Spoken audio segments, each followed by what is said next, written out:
Pace 435.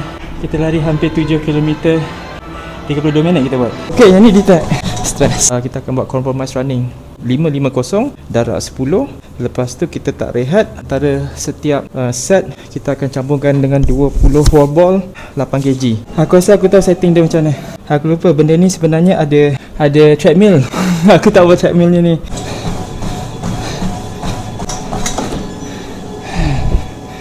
Allahu Akbar.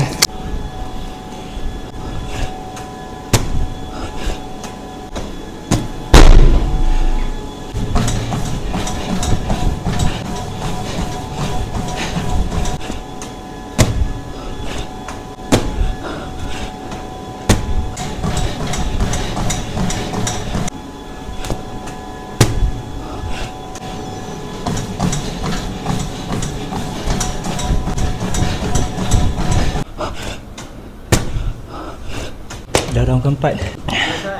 Ha? Kita nak buat 10 sebenarnya. Oh, 10.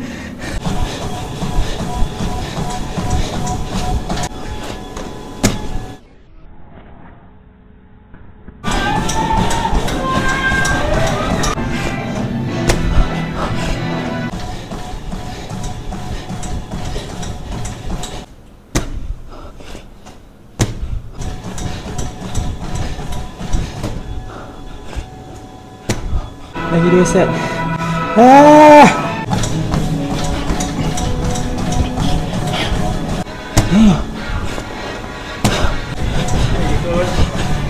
Penat sangat.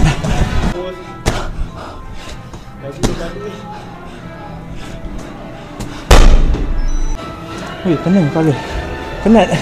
Sebab tu saya makan banyak. Pagi dah kena lari 10-12 km. Lepas tu nak kena buat training macam ni lagi. Endurance pun dah berlari dah. Buat strength training lagi. Balik rehat tidur. Lepas tu petang training lagi.